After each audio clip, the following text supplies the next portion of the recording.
Selamat pagi saudara Kompas TV Banjarmasin. Senang sekali saya Priscilla Nicola kembali hadir menyapa Anda di program Sapa Kalsel. Hari ini kita akan berbincang mengenai sesuatu yang sangat penting mengenai masa depan kita, yaitu soal pendidikan. Seringkali kita sebagai orang tua dan juga masyarakat ini hanya terpaku dengan berapa nilai rapot atau peringkat berapa di kelas. Padahal di luar sana ini sudah sangat berbeda ya, jauh berubah di mana nilai akademik ini bukan satu-satunya lagi menjadi patokan untuk penentu kesuksesan. Nah, sesuai dengan tema kita hari ini, bagaimana membangun ekosistem belajar yang bermakna. Bukan hanya sekadar dari nilai akademik saja.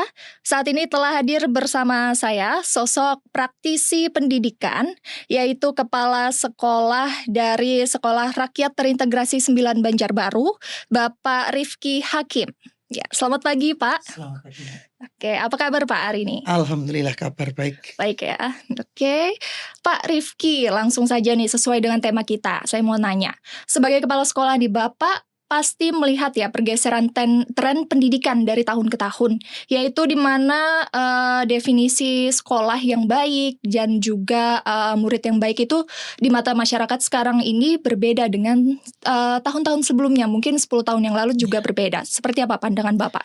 Ya, jadi zaman sekarang itu setelah ada perbedaan ini ya. Jadi kalau dulu mungkin perkembangan zaman tidak sepesat zaman sekarang. Betul. Kalau zaman sekarang ini semua by teknologi. Nah, ini ternyata dampaknya sangat luar biasa, terutama bagi karakter anak-anak. Karena yang dulu tidak dengan gadget, sekarang bisa informasi diraih dari gadget, dari manapun.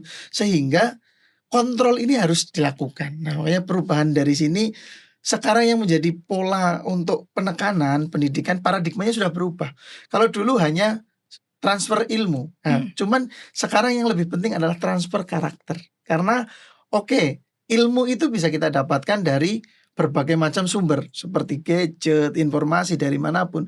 Tapi yang namanya karakter itu tidak akan bisa tertransfer melalui gadget. Nah, itulah yang menjadi perubahan paradigma sekarang. Jadi pembelajaran tidak cukup anak menjadi pintar, nilainya bagus, rapotnya bagus, tapi kalau etikanya tidak bagus, karakternya tidak bagus, itu akan sangat membahayakan. Terutama ya sekarang bisa kita lihat para petinggi-petinggi negeri ini kan sudah memfokuskan bahwa sekarang penekanannya adalah karakter. Tidak cukup dengan orang yang pintar, tapi harus orang-orang yang memiliki karakter yang bagus begitu. Oke, dengan pandangan Bapak dan orang awam nih Pak yang masih terpaku sama nilai rapor, gimana sih sekolah rakyat terintegrasi 9 ini memandang atau meyakinkan mereka kalau proses dan karakter anak ini jauh lebih penting? Iya, karena yang pertama itu kami khususnya di sekolah rakyat ini kan berasal dari desil 1 dan desil 2. Jadi desil itu berasal dari data tunggal sosial ekonomi nasional. Nah, diambil dari situ kita hanya menerima untuk yang miskin dan miskin ekstrim kalau bahasa statistik ya. Tapi kalau kita ya desil 1 dan desil 2 itu anak-anaknya kebanyakan, ini sebagian besar, jadi tidak menutup kemungkinan memang ada yang memang pintar, cerdas dan segala macam. Tapi ada juga yang memang pintar tapi tidak berkarakter. Pintar tapi tidak mempunyai tata cara dalam melaksanakan kehidupan bermasyarakat. Nah, ini juga yang harus kita berikan modal. Jadi kita fokusnya saat ini untuk memperbaiki akhlak mereka dulu. Ibarat saya mengibaratkan seperti tadi juga sudah saya ngobrol dengan teman-teman bahwa anak-anak ini ibarat gelas yang kotor. Nah, berapa liter pun air yang kita siramkan ke dalamnya akan terlihat kotor.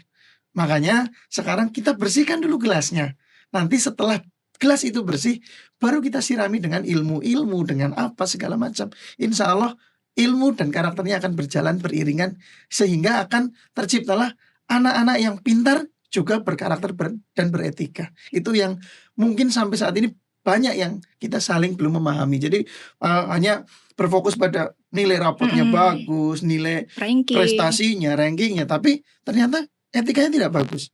Dengan orang tua tidak hormat, membawa diri dengan tidak sopan santun, itu kan menjadi hal yang menjadi concern kita harusnya. Jangan cuman berpikir orang pintar, karena dalam agama pun sudah disebutkan bahwa lebih baik mengutamakan adab daripada ilmu. Betul. Kalau orang berilmu belum tentu beradab, tapi kalau orang punya adab, insya Allah dia bisa membawa ilmunya dengan baik begitu. Oke, karakter itu sendiri Pak, di sekolah rakyat ini kan siswa-siswanya termasuk dari keluarga-keluarga yang kurang mampu nih Pak, Betul. dari faktor ekonomi yang kurang cukup.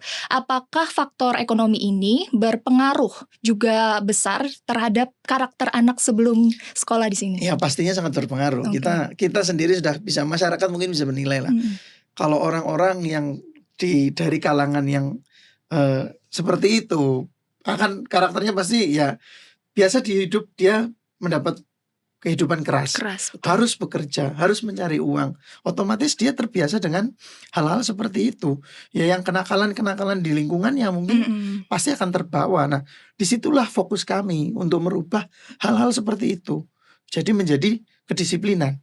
Contoh misalnya anak-anak yang biasanya mungkin kalau di rumah bangun seenaknya, jam 8, jam 9 tidak sekolah. Di tempat kami jam 4 sudah harus bangun. Sudah harus mengikuti arahan untuk beribadah, kebersihan, olahraga, segala macam. Jam 7 sudah harus sarapan. Nah, ini hal-hal seperti ini kan mungkin tidak didapat di sana. Di luar sana dia selama kehidupan di rumah pun tidak ini. Mungkin kalau tidur dia biasanya tidur jam 11, jam 12. Di kami tidak. Di Lebih kami teratur ya Pak ya? jam 9 malam sudah harus masuk kamar, harus tidur. Jadi hal-hal seperti itu kita terapkan supaya apa? Karakter-karakter mereka, hal-hal buruk yang pernah terjadi ya bisa tercover di sini. Tentang sekolah yang menyenangkan sendiri Pak, tanpa mengurangi kedisiplinan siswa. Sekolah rakyat ini seperti apa menerapkannya? Kalau kami yang pasti kami berprinsip bahwa anak-anak yang penting bahagia. Nah, bahagia itu ternyata dalam lingkup kedisiplinan kadang-kadang anak-anak ini berpikir, wah nanti saya terkekang nih dengan pola pengasramaan. Strategi kami ini untuk tidak merasa mereka terkekang. Kami tetap memberikan waktu untuk batasan-batasan dia untuk bermain, untuk apa itu tetap kami berikan haknya. Contoh seperti pulang sekolah, dari jam 4 pulang sekolah itu sampai maghrib, itu kami sengaja tidak memberikan pressure untuk kegiatan. Free berarti Pak? Jadi free. Mereka berikan kesempatan untuk mengembangkan dirinya masing-masing. Yang suka olahraga silahkan main bola, mau ngapain juga, bulu tangkis atau apa Tapi boleh. tetap di lingkungan sekolah itu? Tetap di lingkungan sekolah. Nah, jadi ada hal seperti itu. Kemudian di hari Minggu itu kan minta ada jadwal pesiar. Itu pun mereka boleh pesiar dengan orang tuanya, tapi sesuai jadwal yang sudah kita tetapkan gitu. Jadi hak mereka ya tidak apa ya, tidak terampas lah, karena notabene mereka kan tetap anak. Mereka butuh untuk bermain, untuk segala macam. Bahkan ada yang senang musik, kami sekolahkan klub musik di luar. Tidak di sekolahan. Jadi yang punya bakat nari kita latihkan ekskul di luar, bukan ekskul ya. Jadi untuk di luar ekskul ada latihan sendiri untuk di luar sana. Baik, menarik sekali. Bukan cuma soal kurikulum ya Pak, tapi juga soal gadget dan juga minat siswa yang harus kita salurkan. Betul sekali. Jangan beranjak dulu saudara, kita akan kembali setelah jeda iklan berikut ini.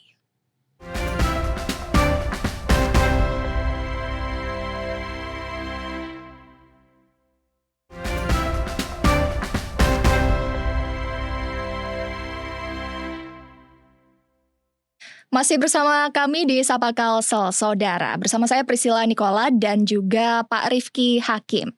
Pak, tadi kita bicara nih soal anak-anak kita, yaitu generasi Z dan Alpha, ya, betul ya Pak? Mereka ini kan lahir dan tumbuh nih dengan lingkungan yang serba gadget, teknologi, dan semuanya itu. Di sekolah Bapak sendiri menyikapi penggunaan teknologi ini seperti apa Pak? Apakah nantinya malah akan menjadi gangguan belajar atau seperti apa Pak? Kalau di tempat kami, khususnya di SRT 9 Banjarbaru, kebetulan kami tidak menggunakan gadget sama sekali. Kenapa Pak? Ya, jadi karena bagi saya pengaruh handphone itu luar biasa. Khususnya ya banyak sementara sampai saat ini, karena kami masih melihat bahwa mereka itu belum tahu manfaat sebenarnya. Manfaat sebenarnya gadget bahkan banyak mengarahkan ke hal-hal yang negatif saat ini, anak-anak kita, terlebih anak-anak yang berasal dari ya lingkungan seperti itu. Hmm. Banyak yang untuk menyalahgunakan untuk gadget. Makanya di tempat kami tidak ada anak yang membawa handphone. Oke. Tapi kita tidak boleh memungkiri bahwa sekarang adanya perkembangan zaman. Bagaimana mereka mengakses itu dalam bimbingan. Nah, Oke. dalam bimbingannya mereka diberikan bekal oleh Kementerian Sosial, itu satu anak memiliki dipinjami ya ini, Hmm. satu laptop masing-masing pribadi. Nah, jadi disitulah mereka akan mengakses dunia luar. Jadi informasi-informasi, bagaimana penggunaannya, mengakses seperti email apa segala macam, mereka terbimbing. Nah, terbimbing dan terpantau. Nah, berbeda dengan anak-anak misalnya membawa HP sendiri, itu akan mereka menjelajahnya sampai nggak Ya. terbatas. Nah, itulah yang menjadi perbedaan di sekolah negeri dengan sekolah kami, dengan sekolah-sekolah reguler dengan sekolah kami ya seperti itu bedanya. Jadi di kami anak-anak tidak boleh mengakses gadget yaitu Pribadi. HP pribadi. Jadi kalau mau mengakses itu berupa laptop secara bersama-sama atau dalam jam sekolah. Oke. Begitu. Di luar itu berarti tidak ada yang pegang Di gadget ya, luar Pak? itu tidak ada yang pegang. Tapi kalau untuk misalnya komunikasi segala macam, dia memiliki wali asuh dan wali asrama. Oke. Jadi bisa mengakses dengan orang tuanya, ya ada wali asuh, ada wali asrama. Dan ini yang membuat di tempat saya ada kebijakan bahwa kunjungan itu tidak boleh dibatasi saat itu. Jadi saat pertama kali anak-anak dikunjungi setiap hari. Karena mereka tidak pegang gadget. Orang tua pasti khawatir. Betul. Bagaimana? Baru pertama masuk ya, Pak? Jadi itu dia. Jadi mereka boleh mengakses setiap hari. Tapi lama-kelamaan justru dari orang tuanya sendiri dan dari anak-anaknya. Jadi kalau kata anak-anak, Pak, kasihan Pak orang tua saya datang tiap hari. Orang tua juga, Pak, saya capek datang tiap hari. Ya monggo silakan disepakati mau seperti apa. Mulai berkurang tingkat intensitas untuk pertemuannya. Nah, tapi tetap komunikasi itu tetap kami jalankan begitu. Jadi untuk pemanfaatan gadget ya kami memanfaatkan dalam batasan dan dalam pantauan. Jadi tidak ketinggalan zaman tapi tetap dalam pemantauan kami. Dan tetap berhubungan dengan pendidikan tadi ya, Pak. Betul sekali. Dimana kita tahu juga nih kalau misalnya di media sosial sendiri kan banyak kesehatan mental yang terjadi dan juga bullying ya, Pak, dari situs online, media sosial dan lain-lain. Jika anak-anak kita mengaksesnya terlalu berlebih dan salah kan juga bahaya ya, Pak. Nah, bicara soal isu kesehatan mental nih, Pak. Kalau peran sekolah dalam mendeteksi dan mendukung siswa yang mungkin ada masalah emosional, misal dalam proses belajar atau sebelumnya di lingkungan keluarga mereka, seperti apa, Pak? Iya, kalau kami kan basicnya anak-anak ini kan biasa hidup keras lah. Biasa hidup keras. Jadi untuk yang pertama kami khususnya saya menekankan kepada para tendik. Tendik itu ya ada wali asuh, ada guru, ada tenaga yang lainnya. Ini saya selalu menekankan bahwa teman-teman yang ada yang pertama kita anggap anak-anak itu adalah batu. Kalau kita khususnya tendik yang di sekolah rakyat seperti di tempat kami menjadi batu juga, itu akan menjadi benturan dan akhirnya pecah. Nah, makanya entah kita yang pecah atau entah anak-anak yang pecah, akhirnya kuat-kuatan lah itulah. Tujuannya enggak ini. Makanya saya berpikir tolong semuanya tendik jadilah air. Biar dulu sekarang kita diserang oleh batu itu, dilempar, di apa segala macam. Tapi seiring berjalannya waktu, nanti kita akan menemukan titik di mana batu itu akan kita geserkan oleh air, yaitu dengan kita nanti akan bisa menggeserkan mereka. Dan untuk emosional pasti anak-anak di sini banyak yang ya dulunya seperti ya korban apa kan banyak segala macam, kekerasan segala macam. Ya jadi kita mengantisipasinya ya harus pelan-pelan dan perlu pendampingan. Jadi kebetulan kami ada pendampingan klinis, jadi psikolog klinis dari Dirjen Resos itu yang mendampingi jalannya ini. Oke, ada bimbingan konselingnya tersedia, Pak? Iya, ada bimbingannya juga tersedia. Tapi walaupun kami terus terang kami tidak ada guru bimbingan konseling karena kekurangan guru bimbingan konseling belum ada dari pusat, belum ditempatkan di tempat kami. Tapi kami inisiasi menjalin kerjasama dengan psikolog-psikolog, bahkan dengan Universitas Lambung Mangkurat juga kami sudah menaikkan MOU untuk dalam pemantauan psikologisnya. Itu menjadi bantuan psikologis untuk anak-anak kami. Jadi insya Allah pengawalan ini juga akan terlihat jelas seperti apa anak-anak yang ada di tempat kami dalam proses menerima pembelajaran maupun dalam proses pengasramaan. Karena kan ini yang menjadi perhatian, kadang-kadang asrama ini pasti akan ada bullying, Betul. akan ada perundungan. Nah ini seperti pesan Pak Menteri, tidak boleh ada 3 hal di sekolah rakyat, yaitu bullying, perundungan, dan intolerance. Itu tidak boleh ada di sekolah rakyat. Itu menjadi konsen kami. Jadi insya Allah ini tidak akan terjadi di tempat kami. Nah, langkahnya apa Pak supaya tidak terjadi ini, langkah preventif Jadi dari pastinya sekolah? segala macam hal itu anak-anak disiplin. Disiplin, selain disiplin juga harus sopan santun. Itu yang menjadi penekanan kami. Karena dari disiplin anak-anak akan sibuk dengan dirinya, tidak sibuk memikirkan orang lain. Nah, dan dari segi itu mereka akan berpikir, oh iya, saya harus ini, harus ini, harus ini. Kedisiplinan setiap hari kan kita cek. Juga ada pengawasan ketat. Itu kita kadang-kadang ada pendampingan dari satu wali asuh itu memegang 10 anak. Jadi apapun yang menjadi problem akan tersampaikan oleh wali asuh, wali asrama di situ. Begitu juga wali kelas, komunikasi segala macam. Saya selalu tekankan, kalau ada masalah apapun jangan lari ke siapapun. Tolong lari ke wali asuh, wali asrama, karena sebagai tempat curhat lah. Tempat curhat, karena anak-anak kan biasanya seperti itu. Kalau ada yang mengejek ya langsung kita tindak. Kadang-kadang anak yang di situ mentalnya tidak sama. Ada yang biasa hidup keras, di lingkungannya biasa diejek, biasa dibully, ya biasa aja. Tapi ada yang mentalnya sangat lemah. Begitu temennya ngejek sedikit aja udah merasa minder, seperti apa. Itu yang kami langsung antisipasinya, langsung kita ambil, kita berikan persuasif. Jadi kalau dibilang tadi seperti kurikulum yang digunakan, kurikulum nasional, kurikulum pondok, tapi ada satu yang di luar kurikulum tapi menjadi kurikulum, yaitu kurikulum preventif. Nah, jadi kita harus mengajak mereka, karena seperti saya kadang-kadang setelah sholat asar, karena mereka free dari asar sampai maghrib kan ada yang nyuci, ada yang olahraga, ada yang apa. Saya menggunakan kesempatan itu untuk memanggil kadang-kadang 1 anak, 2 anak untuk sharing, karena di situ banyak kesedihan dan banyak anak-anak yang merasa tidak pernah mendapat kasih sayang. Disitulah kita masuk. Insya Allah dengan seperti itu mereka tidak akan ada pembulian, intoleran segala macam, tidak ada, karena merasa mereka dilindungi dan merasa mereka diperhatikan. Betul, merasa dekat ya Pak dengan sekolah, termasuk tenaga praktisi pendidikannya sendiri. Gitu. Oke, berarti sekolah ini memang menjadi benteng mental ya Pak bagi siswa, dan juga sekolah ini tentu tidak bisa berjalan sendirian, tapi juga harus ada jembatan antara siswa, guru, sekolah, dan juga orang tua di rumah. Betul sekali. Kita akan bahas sebagaimana sinergi itu dibangun di segmen terakhir setelah jeda iklan berikut ini.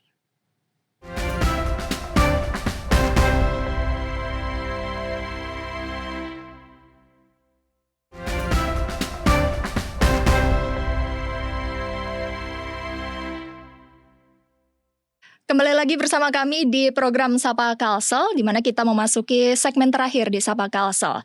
Pak Rifki, seringkali kita ada jarak nih antara apa yang diajarkan sekolah sebelumnya dan juga pola asuh di rumah sebelumnya nih. Bagaimana cara menyelaraskan keduanya ini supaya anak ini nggak bingung Pak, sebelumnya diajarkan apa lalu sekarang diajarkan apa?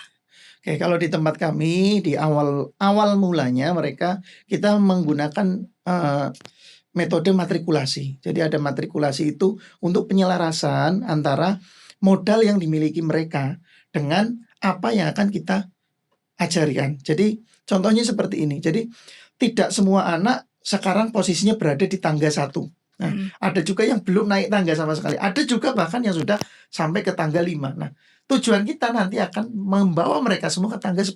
Misalnya kan seperti itu. Jadi kita akan mengkaji dulu dari mereka satu persatu sejauh apa kemampuan mereka, kemudian kita bekali, baru kita memulai untuk mengawali pembelajaran itu. Nah, begitu juga dengan di rumah tadi disampaikan bahwa seperti apa pola asuh di rumah, bagaimana dengan pola asuh di asrama, ya inilah yang akan membedakan. Kalau di rumah tadi mungkin supaya tidak kaget, kita tetap memberikan kontak dengan orang rumah seperti apa, komunikasi di rumah seperti apa, tapi pelan-pelan kita hilangkan. Tidak memaksa, tapi pelan-pelan kita hilangkan hal-hal yang bagi kita seperti contoh kalau di rumah itu makan mungkin seenaknya, makan kapan pun bisa, terus makan seperti apapun bisa. Kalau di tempat kami tidak, makan ya ada jamnya, jam pagi, jam siang, jam malam. Otomatis itu akan merubah kebiasaan mereka yang dulunya di rumah makan cuman sekali, tapi porsinya besar. Nah sekarang di tempat kami tidak, ada ahli gizi yang mengatur untuk sekian porsinya. Awal-awal mereka protes, Pak nasinya kurang. Nah bagaimana mengantisipasinya? Ya kita berikan nasi dulu cadangan, nasi untuk tambahan. Boleh nambah, tapi lama-kelamaan kita kurangi sesuai dengan porsi. Dan sekarang anak-anak udah normal. Begitu juga pola cara makannya. Kalau dulu mungkin makan datang ambil seperti biasa di rumah, tidak ada doa, tidak ada apa. Di sini kita terpimpin. Makan ada yang memimpin, berdoa terpimpin, selesai juga terpimpin. Dan pergerakan-pergerakan di tempat kami tidak seenaknya. Dari musola bareng-bareng ke tempat makan, dari tempat makan bareng-bareng ke kelas. Kalau dulu mungkin nggak ada yang bisa ngatur saya, nggak ada yang bisa menentukan diri saya. Kalau sekarang hal-hal tersebut ternyata merubah anak-anak yang dari dulu seenaknya, sesuka hati, sekarang menjadi disiplin. Nah, di sini mulai terbentuk karakter-karakter yang bagus ini ternyata menentukan mereka terhadap orang. Dulu dengan karakter seenaknya dia takut sama orang, minder. Sekarang dengan orang berani. Nah, tapi berani itu sekarang beraninya diberi bekal. Berani dengan sopan santun, dengan lemah lembut. Nah, begitulah yang ada di tempat kami. Jadi pola-pola ini menjadi merubah kebiasaan-kebiasaan buruk yang ada di rumah khususnya. Terus sekarang menjadi pola-pola baik. Jadi dari kebersihan pun sama. Sekarang anak-anak ini yang tidak pernah tidur dengan kamar ya, mungkin tidak punya kamar. Dulu tidurnya ngumpul di situ. Rame-rame apa. Dia tidak punya privacy. Sekarang di sekolah rakyat diberi kamar. Tanggung jawab dengan kebersihannya. Harus dirapikan. Nanti kita ada sidak beberapa kali. Harus dibersihkan segala macam. Nah, itu mungkin pola-pola ini yang ternyata merubah mereka dari disiplin. Bahkan kemarin itu saat mereka diberi kesempatan untuk libur semester, belum waktunya pulang ke asrama, mereka sudah banyak yang pulang ke asrama. Kenapa? Karena di rumah dengan sistem yang seperti itu mereka tidak betah. Mereka, Pak, nggak nyaman di rumah ternyata. Saya tidak punya kamar di rumah. Saya tidak betah melihat kejorokan di rumah. Di sini bersih, di sekolah kan harus bersih-bersih kan. Itu ternyata merubah. Dan itulah, jadi kami tidak harus menarget kapan ini bisa berubah, kapan ini anak-anak harus seperti ini. Tidak, jadi alami saja, jalankan aja. Dan alhamdulillah sampai saat ini ya udah dari 125 anak, hampir 70 anak yang udah mulai tertib. Ya tetap ada yang masih di asrama pun pola-pola masih males, bangun kalau nggak dibangunin tidak bangun ya masih ada. Dan beres paling 1 jam 2 jam, setelah itu berantakan lagi ya masih banyak. Cuman ini sedikit perlahan-perlahan kami bisa mengantisipasi hal tersebut. Nah, untuk memotivasi anak itu sendiri Pak, misalnya dari pendidikan karakternya tadi, kedisiplinan dan juga untuk belajar. Saran Bapak apa Pak untuk orang tua di rumah atau untuk tenaga pendidik di sekolah? Ya kalau motivasi. Ya boleh.